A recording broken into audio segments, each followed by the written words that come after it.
बिस्मिल्लाहिर्रहमानिर्रहीम अस्सलाम वालेकुम मेरी यूट्यूब फैमिली किवें हो तुसी सारे। अल्लाह पाक तुहानू खुश रखे बाद रखे। ताड़ी भैन हाज़र होई है तुहाडे वास्ते एक सबस कावे की रेसिपी लैके। सबस कावा बड़ा मशहूर कावा वे, मेरिया भैनां बनांदियां जरूर ने। अक्सर भैनां नू बनाने का तरीका नहीं आता, मैं सोचा ये फायदे भी दसे जान ते पकाने का तरीका भी अपने भैनों भरावां नूं दसिया जाए। मेरे प्रदेश जिहड़े वीर रहिंदे ने वो भी पका के पीन ते अपनी भैन नूं दुआवां देन। तो कावा भी नाल मैं बनावांगी तो नाल मैं तुहानूं इहदे फायदे भी दसांगी। सब तो पहला फायदा इहदा जिहड़ा वेट कम करदा वे ते सारिआं नूं पता हैगा वे। लेकिन कावा जिहड़ा पकना सही तरीके नाल जदों पकेगा इहदा फायदा तद ही सानूं हासिल होएगा। कुछ चीज़ां हुंदियां ने वेखण नूं लगदियां तां तुसीं सही पका लदियां, लेकिन नहीं थोड़ा बहुत किते ना किते फर्क रह जांदा है। अपनी भैन दी अगर तुसीं सारियां गल्लां गौर नाल सुनिया तो इंशाअल्लाह तुहानूं जरूर फायदा होएगा। जे तुहानूं फायदा होया तो दुआवां च अपनी भैन नूं भी याद रखना। सब तो पहला असीं कावा बनाना शुरू करना ते नाल नाल गल्लां भी जारी रहणगीਆਂ। यह मैं एक सॉस पैन ले लिता है, इहनूं असीं रख दिता चुल्हे ते ਇਹਦੇ ਉੱਤੇ ਅਸੀਂ ਪਾ ਦੇਣਾ ਵੇ ਕੱਪ ਪਾਣੀ, ਜਿੰਨਾ ਤੁਸੀਂ ਪੀਣਾ ਵੇ। ਮੈਂ ਤੁਹਾਨੂੰ ਇੱਕ ਮੱਗਾ ਜਿਹੜਾ ਇੱਕ ਕੱਪ ਹੈ ਨਾ ਇਹਦੀ ਰੈਸਪੀ ਦੱਸਾਂਗੀ ਬਣਾਉਣ ਦੀ। ਬਿਸਮਿल्लाहिर्रहमानिर्रहीम। ਜਦੋਂ ਮੇਰੀ शादी हुई मैं पंजाब तो शादी होके आई सूबा सरहद विच, यकीन करो ना इधर साढ़े वाले पासे तो कावियां का पता ही नहीं है। उत्थे तो मेहमान बोतल पी के खुश हुंदा वे, निक्के निक्के बाल भी बोतल पींदे ने। तो यकीन करो इस पासे मैं जिन्ने कावे के फायदे देखे ने जो मैं शादी होके आई सा मैं बड़ी हैरान होनी सा कि इत्थे कावा इन्ना इस्तेमाल हुंदा वा। लेकिन हुण मैनूं समझ आई है कावे के किन्ने फायदे ने। यकीन करो जड़ियां फंडर मज्जां होंदियां ने ना गावां वो इधर लिया के जिबा होंदियां ने ओहदे कवाब है सारे भैन भरा खांदे ने। मेरे इर्द गिर्द सारे पठान रहिंदे ने और अलहमदुलिल्लाह उन्हां दी सेहतां भी बहुत सोहणियां ने, सुरख रंग ने उन्हां दे। वो चाह घट पींदे ने ते कावा ज़्यादा पींदे ने। सबस कावा इहनूं पेशावरी कावा भी कहंदे ने, सबस कावा भी कहंदे ने, अंग्रेजी च ग्रीन टी कहंदे ने। ते इहदे बहुत ज़्यादा फायदे ने। ਇਹਦਾ ਤੇ ਜਿਹੜਾ ਵਜ਼ਨ ਕਮ ਕਰਨਾ ਹੈ ਨਾ, ਮੇਰੀਆਂ ਬੇਟੀਆਂ ਔਰ ਭੈਣਾਂ ਜਿਹੜੀਆਂ ਬਹੁਤ ਪਰੇਸ਼ਾਨ ਰਹਿੰਦੀਆਂ ਨੇ ਕਿ ਉਹਨਾਂ ਦੇ ਪੇਟ ਲਟਕੇ ਹੋਏ ਨੇ। ਅਕਸਰ ਬੱਚੀਆਂ ਜਿਹੜੀਆਂ ਹੈਗੀਆਂ ਨੇ ਕਮ ਉਮਰੀ 'ਚ ਹੀ ਮੋਟਾਪੇ ਦਾ ਸ਼ਿਕਾਰ ਹੋ ਜਾਂਦੀਆਂ ਨੇ। ਉਹਦੀ ਵਜ੍ਹਾ ਕੀ ਹੈ? ਇਹ ਜਿਹੜੇ ਅਸੀਂ ਚਿਪਸ ਖਾਂਦੇ ਆ, ਤਰ੍ਹਾਂ ਤਰ੍ਹਾਂ ਦੇ ਪਾਪੜ ਖਾਂਦੇ ਆ, ਕਿਉਂਕਿ ਬੱਚਿਆਂ ਨੂੰ ਬਹੁਤ ਅੱਛੇ ਲੱਗਦੇ ਗਏ ਨੇ। ਉਹ ਖਾਣ ਤੋਂ ਬਾਜ਼ ਨਹੀਂ ਆਉਂਦੀਆਂ ਹੈਗੀਆਂ, ਮਾਵਾਂ ਬਹੁਤ ਰੋਕਦੀਆਂ ਨੇ, ਪਰ ਬੱਚਿਆਂ ਨੇ ਬੱਚਿਆਂ ਦਾ ਦਿਲ ਕਰਦਾ ਵੇ। ਮੇਰੀ ਆਪਣੀ ਬੇਟੀ ਨੂੰ ਬਹੁਤ ਜ਼ਿਆਦਾ ਪਸੰਦ ਨੇ ਤੇ ਸਕੂਲਾਂ ਕਾਲਜਾਂ 'ਚ ਵੀ ਖਾਧੇ ਜਾਂਦੇ ਨੇ। ਤੇ ਉਹਨਾਂ ਬੱਚਿਆਂ ਵਾਸਤੇ ਵੀ ਕਾਵਾ ਬਹੁਤ ਜ਼ਰੂਰੀ ਹੈ। ਜਿਹੜਾ ਮੇਰੀਆਂ ਬੇਟੀਆਂ ਔਰ ਭੈਣਾਂ ਦੇ ਮਾਪਿਓ ਦੇ ਘਰ ਬੈਠੀਆਂ ਹੋਈਆਂ ਨੇ, ਟਾਈਮ ਗੁਜ਼ਰ ਜਾਂਦਾ, ਰਿਸ਼ਤੇ ਨਹੀਂ ਆਉਂਦੇ, ਆਪਣੇ ਵਜ਼ਨ ਤੋਂ ਬਹੁਤ ਪਰੇਸ਼ਾਨ ਰਹਿੰਦੀਆਂ ਨੇ। ਮੇਰੀਆਂ ਉਹ ਬੇਟੀਆਂ ਤੇ ਭੈਣਾਂ ਕਾਵੇ ਦਾ ਇਸਤੇਮਾਲ ਕਰਨ, यकीन करो ना बहुत ज़्यादा इसका फायदा हासिल होंदा हैगा वे। ते इन्ने अनगिनत फायदे ने, शायद मैं तुहानूं थोड़े दस सकां क्योंकि इन्नी ज़्यादा गुफ्तगू तुसीं भी सुननी पसंद नहीं करोगे। ते जिहड़ा कावा हैगा ना, तो बनाने का सब तो आसान तरीका हैगा जे कि जो पानी साडा उबलना शुरू होएगा ना, तो की लोग करते हैं कावे नूं पका के ना ਉਹਦੇ ਜਿਹੜੇ ਫਾਇਦੇ ਹੁੰਦੇ ਨੇ ਨਾ ਸਾਰੇ ਜ਼ਾਇਆ ਕਰ ਦਿੰਦੇ ਨੇ। ਜਿਹੜੇ ਕਿ ਅਸੀਂ ਉਹ ਜਿਹੜੇ ਉਹਦੇ ਚੋਂ ਫਾਇਦੇ ਹਾਸਿਲ ਕਰਨੇ ਨੇ ਨਾ ਉਹ ਚੁੱਲ੍ਹੇ ਦੇ ਉੱਤੇ ਹੀ ਸੜ ਜਾਂਦੇ ਨੇ। ਇਹ ਜਿਹੜਾ ਇਹਦਾ ਸਹੀ ਤਰੀਕਾ ਹੈ, ਜਦੋਂ ਸਾਡਾ ਪਾਣੀ ਗਰਮ ਹੋਏਗਾ ਪੱਕਣ ਲੱਗ ਪਏਗਾ ਫਿਰ ਤੁਹਾਨੂੰ ਮੈਂ ਇਹਦਾ ਅਗਲਾ ਪ੍ਰੋਸੀਜਰ ਦੱਸਾਂਗੀ। ਤੇ ਜਿਹੜੇ ਮੇਰੇ ਵੀਰ ਸਿਗਰਟ ਪੀਂਦੇ ਨੇ, ਟਾ ਸਮੋਕਰ ਨੇ, ਉਹਨਾਂ ਨੂੰ ਬਹੁਤ ਜ਼ਿਆਦਾ ਬਦਹਜ਼ਮੀ ਦੇ ਵਿਸ਼ਕਾਰ ਹੁੰਦੇ ਨੇ, ਖਾਂਸੀ ਆਉਂਦੀ ਉਹਨਾਂ ਨੂੰ ਬਹੁਤ ਜ਼ਿਆਦਾ। ਉਹਦਾ ਇਹ ਗਰਮ ਗਰਮ ਪਿਆ ਕਰਨ। ਪ੍ਰਦੇਸ਼ 'ਚ ਰਹਿਣ ਵਾਲੇ ਭਰਾਵਾਂ ਵਾਸਤੇ ਬੜੀ ਜ਼ਬਰਦਸਤ ਟੌਨਿਕ ਹੈ, ਜ਼ਬਰਦਸਤ ਚੀਜ਼ ਹੈ। ਅੱਛਾ, ਜ਼ਰੂਰੀ ਨਹੀਂ ਕਿ ਤੁਹਾਨੂੰ ਹਰ ਚੀਜ਼ ਡਿਗਰੀਆਂ ਨਾਲ ਹੀ ਮਿਲੇਗੀ। ਹਰ ਚੀਜ਼ ठीक है, डिग्री एक अच्छी चीज़ है, लेकिन तजर्बा जरा है ना, तजर्बा बड़ी चीज़ होंगी। कुछ चीज़ा इंसान कहते हैं जग बीती कि हड बीती, वो हिसाब है हड बीती। जड़ियाँ चीज़ा इंसान वरत के आप प्रैक्टिकल करके सीखते ना तो मज़ा ही होर होंदा वे। असी आप चेक कीतियां ने घर वरत के चीज़ां है।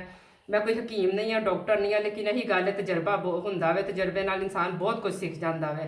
अपने बच्चों नूं भी मैं कावे दा आदि बनाया होया वे। तो मैं तुहानूं दसनी पई हाँ इधर की है कि पेशावर वाली साइड दे उत्ते मैं देखा की है कि इत्थे तो चाह का कप भी है, पशौरी कावे का कप 20 रुपए का मिलता है। ठीक है, साढ़े पंजाब वाले तो बोतल पी के फिटे पे ने, की कहते हैं सर्दी गर्मियाँ बस वो बच्चों लाए हुए हैं, तो शुगर के मरीज़ होंगे है। इधर यकीन करो ना जिन्ने शौक नाल कावा पीता जाता, कभी साढ़े पंजाब च भी पीना शुरू कर दें तो तुसीं भी वीडियो वेखण वाले पीना शुरू करो तो बड़े फायदे ने। कुछ तो तुहानूं मेरी वीडियो जो समझ आएंगे, कुछ तुसीं मजीद आप सर्च करो पी के। यह सस्ती जी पत्ती हैगी है, यह काली पत्ती जिहड़ी हैगी उहदे ते फायदे बहुत ज़्यादा ने ग्रीन टी दे। इहनूं पीना और जड़ियाँ मैं बच्चियां वास्ते अच्छा ਇਹਦਾ ਤੁਸੀਂ ਇਹ नहीं कि एक दिन पीना 2 दिन पीना तो 4 दिन 'ਚ ਤੁਹਾਨੂੰ ਇਹਦਾ फायदा हासिल हो गया। नहीं जिन्हां दे वेट ज़्यादा ने उन्होंने कम से कम 3 महीने पीना पेगा, नाल जरा दौड़ना भजना भी पेगा, एक्सरसाइज भी करनी पेगी, मिठा घट करना पेगा।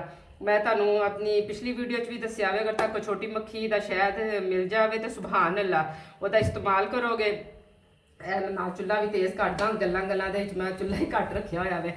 ਜੇ ਸਾਡਾ ਪਾਣੀ ਪਕਣਾ ਸ਼ੁਰੂ ਹੋਏਗਾ ਨਾ ਤੇ ਸਾਡਾ ਕਾਵੇ ਦੀ ਰੈਸਪੀ ਸ਼ੁਰੂ ਹੋਣੀ। ਕਿ ਮੈਂ ਨਾਲ ਤੁਹਾਨੂੰ ਗੱਲਾਂ ਦੱਸ ਦਿੱਤੀਆਂ ਜਿਹਨਾਂ ਦੇ ਮਿਹਦੇ ਖਰਾਬ ਰਹਿੰਦੇ ਨੇ, ਜਿਨ੍ਹਾਂ ਨੂੰ ਗੈਸ ਦਾ ਮਸਲਾ ਰਹਿੰਦਾ ਹੈਗਾ ਵੇ, ਉਹਨਾਂ ਵਾਸਤੇ ਵੀ ਇਹ ਕਾਵਾ ਬਹੁਤ ਜ਼ਿਆਦਾ ਅੱਛਾ ਹੈਗਾ ਵੇ। ਪੇਟ 'ਚ ਮਰੋੜ ਉੱਠਦੇ ਨੇ, ਬਦ ਹਜ਼ਮੀ ਉੱਠਦੀ ਹੈਗੀ ਹੈ, ਜਿਨ੍ਹਾਂ ਨੂੰ ਇਹ ਸਾਹ ਦਾ ਵੀ ਮਸਲਾ ਰਹਿੰਦਾ ਹੈ, ਸਰਦੀਆਂ 'ਚ ਖਾਂਸੀ ਬਹੁਤ ਜ਼ਿਆਦਾ ਆਉਂਦੀ ਹੈਗੀ ਹੈ, ਉਹਨਾਂ ਨੂੰ ਦੇਸੀ ਅੰਡਾ ਉਬਾਲ ਕੇ ਦਿਓ, ਨਾਲ ਸਬਜ਼ ਕਾਵਾ ਪਿਲਾਓ ਉਹਨਾਂ ਨੂੰ। ਯਕੀਨ ਕਰੋ ਉਹਨਾਂ ਨੂੰ ਬਹੁਤ ਜ਼ਿਆਦਾ ਫਾਇਦਾ ਹੋਏਗਾ। ਬਜ਼ੁਰਗਾਂ ਵਾਸਤੇ, ਬੱਚਿਆਂ ਤੋਂ ਲੈ ਕੇ ਬਜ਼ੁਰਗਾਂ ਤੱਕ ਇਹਦੇ ਬਹੁਤ ਜ਼ਿਆਦਾ ਫਵਾਇਦ ਨੇ।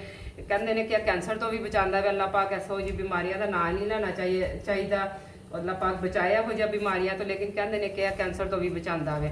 ਤੇ ਉਹੀ ਕਹਿਣਾ ਤੇ ਬਹੁਤ ਜ਼ਿਆਦਾ ਫਵਾਇਦ ਨੇ। ਨੁਕਸਾਨ ਇਹਦਾ ਪਤਾ ਕੀ ਹੈ, ਜਿਹੜਾ ਅਸੀਂ ਪੱਤੀ ਨੂੰ ਪਾ ਕੇ ਪਕਾਉਂਦੇ, ਇੱਥੇ ਸਾਡਾ ਨਾ ਕੰਮ ਖਰਾਬ ਹੁੰਦਾ ਹੈਗਾ ਵੇ। ਇਹ ਜਦੋਂ ਸਾਡਾ ਪਾਣੀ ਪੱਕਣਾ ਸ਼ੁਰੂ ਹੋ ਗਿਆ ਨਾ, ਦੱਬ ਕੇ ਪੱਕਣ ਲੱਗ ਪਿਆ ਵੇ, ਉਦੋਂ ਅਸੀਂ ਇਹ ਜਿਹੜਾ ਵੱਡਾ ਮੱਗਾ ਵੇ ਨਾ, ਉਹਦੇ ਵਿੱਚ ਅਸੀਂ ਇਹ ਬਿਸਮਿल्लाह रहमान रहीम ਇਹ ਇੰਨਾ ਕੁ ਕਾਵਾ ਪਾ ਦੇਣਾ। ਠੀਕ ਹੈ ਨਾ, ਇੰਨਾ ਕੁ। ਇਹ ਪੱਤੀ ਅਸੀਂ ਇੰਨੀ ਕਦੇ ਸੁੱਟ ਦੇਵਾਂਗੇ, ਪਾ ਦਿੱਤੀ, ਇਹ ਹੋ ਗਿਆ।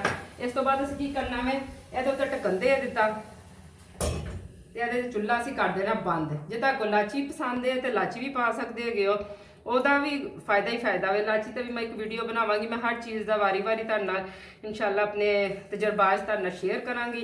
ਤੇ ਤੁਹਾਨੂੰ ਮੇਰੀ ਵੀਡੀਓ ਅੱਛੀ ਲੱਗਦੀ ਹੈ, ਤੁਹਾਨੂੰ ਮੇਰੇ ਗੁਫ਼ਤਗੂ ਪਸੰਦ ਆਉਂਦੀ ਹੈ, ਮੈਨੂੰ ਦੱਸਿਆ ਕਰੋ। ਤੁਹਾਨੂੰ ਇਨਸ਼ਾਅੱਲਾ ਤਾਲਾ ਹੋਰ ਵੀ ਜੋ ਮੇਰੇ ਕੋਲ ਤਜਰਬਾ, ਮੇਰਾ ਐਕਸਪੀਰੀਅੰਸ ਹੈ, ਤੁਹਾਡੇ ਨਾਲ ਜ਼ਰੂਰ ਇਨਸ਼ਾਅੱਲਾ ਆਪਣੇ ਵੀਰਾਂ ਨਾਲ, ਭੈਣਾਂ ਨਾਲ ਸ਼ੇਅਰ ਕਰਾਂਗੀ। ਤੇ ਇਹ ਨਿੰਬੂ ਜਿਹੜਾ ਹੈਗਾ ਵਾ, ਇਹਦੇ ਵਿੱਚ ਬਹੁਤ ਜ਼ਿਆਦਾ ਫਵਾਇਦ ਨੇ। ਇਹ ਮੋਟਾਪੇ ਨੂੰ ਘੱਟ ਕਰਦਾ ਵੇ, ਚਰਬੀ ਨੂੰ ਪਿਘਲਾਉਂਦਾ ਵੇ।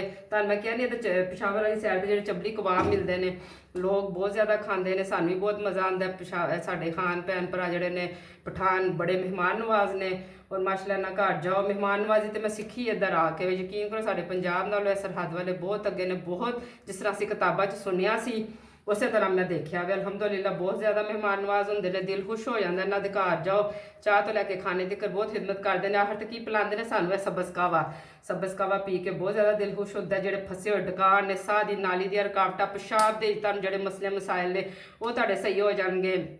ਮੇਰੀ ਭੈਣਾਂ ਦੇ ਜਿਹੜੇ ਮਸਲੇ ਮਸਾਇਲ ਨੇ, ਛੁਪੀਆਂ ਹੋਈਆਂ ਬਿਮਾਰੀਆਂ ਨੇ, ਉਹਦੇ ਵਾਸਤੇ ਵੀ ਇਹ ਕਾਵਾ ਬਹੁਤ ਅੱਛਾ ਵੇ। ਲੇਕਿਨ ਇਹ ਵੇ ਕਿ ਕਿਸੇ ਕੁਛ ਜਗ੍ਹਾ ਦੇ ਉੱਤੇ ਨੀਮ ਗਰਮ ਇਸਤੇਮਾਲ ਹੁੰਦਾ ਵੇ, ਕੁਛ ਜਗ੍ਹਾ ਦੇ ਉੱਤੇ ਗਰਮ ਪੀਣਾ ਪੈਂਦਾ ਵੇ, ਲੇਕਿਨ ਪਕਾਉਣ ਦਾ ਤਰੀਕਾ ਸਹੀ ਹੁੰਦਾ ਵੇ। ਇਹ ਤਰੀਕਾ ਵੇ ਜਿਹੜਾ ਕਿ ਚੁੱਲ੍ਹਾ ਬੰਦ ਕਰ ਦੇਣਾ। ਮੈਂ ਆਪਣੀਆਂ ਇੱਧਰ ਦੀਆਂ ਭੈਣਾਂ ਕੋਲੋਂ ਸਿੱਖਿਆ ਵੇ, ਮੈਨੂੰ ਆਪ ਨਹੀਂ ਸੀ ਇਹ ਤਰੀਕਾ ਆਉਂਦਾ, ਕਿਉਂਕਿ ਮੈਂ ਤਾਂ ਪੰਜਾਬ ਰਹੀ। ਉੱਥੇ ਤੁਹਾਨੂੰ ਕਿਹਾ ਨਹੀਂ ਕਿ ਬੋਤਲਾਂ ਸ਼ੋਤਲਾਂ ਤੇ ਦੂਜੀਆਂ ਚਾਵਾਂ ਦਾ ਇਸਤੇਮਾਲ ਹੁੰਦਾ ਵੇ। ਸਹੀ ਪਿਸ਼ਾਵਰੀ ਕਾਵਾ ਤੇ ਚਾਹ ਪਕਾਉਣ ਦਾ ਤਰੀਕਾ ਮੈਂ ਇੱਧਰ ਆ ਕੇ ਸੂਬਾ ਸਰਹੱਦ ਦੇ ਵਿੱਚ ਸਿੱਖਿਆ ਵੇ। ਮੈਂ ਇਨਸ਼ਾਅੱਲਾ ਤੁਹਾਨੂੰ ਕਿਸੇ ਦਿਨ ਚਾਹ ਵੀ ਪਕਾ ਕੇ ਦਿਖਾਵਾਂਗੀ। ਕਾਵਾ ਬਹੁਤ ਜ਼ਿਆਦਾ ਇੱਧਰ ਦਾ ਮਜ਼ੇਦਾਰ ਹੈ, ਬਹੁਤ ਜ਼ਿਆਦਾ ਮਸ਼ਹੂਰ ਹੋ ਰਿਹਾ ਤੇ ਬਹੁਤ ਜ਼ਿਆਦਾ ਬੈਨੀਫਿਟ ਨੇ। ਤੁਸੀਂ ਜ਼ਰੂਰ ਇਸਤੇਮਾਲ ਕਰਨਾ, ਔਰ ਜਦੋਂ ਤੁਹਾਨੂੰ ਕੋਈ ਫਾਇਦਾ ਹੋਇਆ ਤੇ ਦੁਆਵਾਂ 'ਚ ਮੈਨੂੰ ਵੀ ਯਾਦ ਰੱਖਣਾ। ਇਹ ਦੇਖੋ ਹੁਣ ਸਾਡਾ ਮਾਸ਼ਾਅੱਲਾ ਕਾਵਾ ਬਿਲਕੁਲ ਰੈਡੀ ਹੋ ਚੁੱਕਿਆ। ਦੀ ਪੱਤੀ ਤੁਸੀਂ ਵੇਖ ਸਕਦੇ ਹੋ ਅਲਹਮਦੁਲਿਲਾ ਕਿੰਨੀ ਫੁੱਲ ਚੁੱਕੀ ਹੈ। ਇਹ ਕਲਰ ਬਿਲਕੁਲ ਰੈਡੀ ਵੀ ਇਹਦਾ ਕਾਵਾ ਪੀਣ ਵਾਸਤੇ। ਇਹ ਚੁੱਲ੍ਹਾ ਬੰਦ ਕਰਕੇ ਮੈਂ 7 ਮਿੰਟ ਰੱਖਿਆ, 5 ਤੋਂ 7 ਮਿੰਟ। ਠੀਕ ਹੈ, ਇਹ ਪੱਤੀ ਆਪੇ ਫੁੱਲ ਗਈ ਹੈ। ਇਹ ਮੈਂ ਤੁਹਾਨੂੰ ਦਿਖਾਉਂਦੀ ਹਾਂ ਕੱਪ 'ਚ ਪਾ ਕੇ। ਬਿਸਮਿल्लाह रहमान रहीम।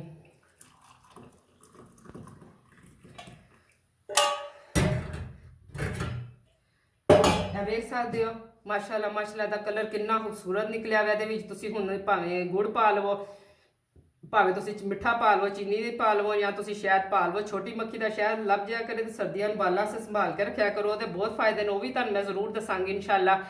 ਛੋਟੇ ਬੱਚਿਆਂ ਨੂੰ ਕਿਸ ਤਰ੍ਹਾਂ ਟ੍ਰੀਟ ਕਰਨਾ ਵੇ ਸ਼ਹਿਦ ਦੇ ਨਾਲ, ਉਹਦੀ ਮੈਂ ਇੱਕ ਅਲੱਗ ਵੀਡੀਓ ਬਣਾਵਾਂਗੀ। ਤੇ ਅਗਰ ਅੱਜ ਦੀ ਵੀਡੀਓ ਤੁਹਾਨੂੰ ਅੱਛੀ ਲੱਗੀ ਹੋਏ ਤੇ ਫਿਰ ਮੈਨੂੰ ਆਪਣਾ ਰਿਸਪੌਂਸ ਜ਼ਰੂਰ ਦੇਣਾ।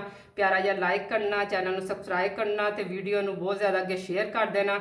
ਕਿ ਮੈਂ ਕਿ ਆਪਣੀ ਭੈਣਾਂ ਨੂੰ ਕੁਕਿੰਗ ਦੇ ਨਾਲ, ਵੀਰਾਂ ਨੂੰ ਕੁਕਿੰਗ ਦੇ ਨਾਲ ਨਾਲ ਹੀ ਕਾਵੇ ਦੀ ਜਾਂ ਜੋ ਵੀ ਮੇਰੇ ਕੋਲ ਮਾਲੂਮਾਤੀ ਵੀਡੀਓ ਨੇ ਇਨਸ਼ਾਅੱਲਾ ਤੁਹਾਡੇ ਨਾਲ ਸ਼ੇਅਰ ਕਰਿਆ ਕਰਾਂਗੀ। ਪੂਰੀ ਕੋਸ਼ਿਸ਼ ਕਰਿਆ ਕਰਾਂਗੀ ਕੋਈ ਨਾ ਕੋਈ ਜੋ ਮੇਰਾ ਐਕਸਪੀਰੀਅੰਸ ਹੈ ਤੁਹਾਡੇ ਨਾਲ ਸ਼ੇਅਰ ਕਰਾਂ। ਔਰ ਤੁਸੀਂ ਮੈਨੂੰ ਆਪਣਾ ਕਮੈਂਟ ਵਿੱਚ ਜ਼ਰੂਰ ਦੱਸਣਾ ਕਿ ਤੁਹਾਨੂੰ ਮੇਰੀ ਵੀਡੀਓ ਇਹ ਵਾਲੀ ਜਿਹੜੀ ਹੈ ਕਾਵੇ ਦੀ ਜਾਂ ਕੋਈ ਵੀ ਮੈਂ ਆਪਣਾ ਐਕਸਪੀਰੀਅੰਸ ਤੁਹਾਡੇ ਨਾਲ ਸ਼ੇਅਰ ਕਰਨੀ ਤੁਹਾਨੂੰ ਕਿਹੋ ਜਿਹੀ ਲੱਗਦੀ ਪਈ ਹੈ। ਦੁਆਵਾਂ 'ਚ ਮੈਨੂੰ ਯਾਦ ਰੱਖਣਾ। ਫਿਰ ਆਪਣੀ ਭੈਣ ਨੂੰ ਇਜਾਜ਼ਤ ਦਿਓ। ਅੱਲਾ ਹਾਫਿਜ਼।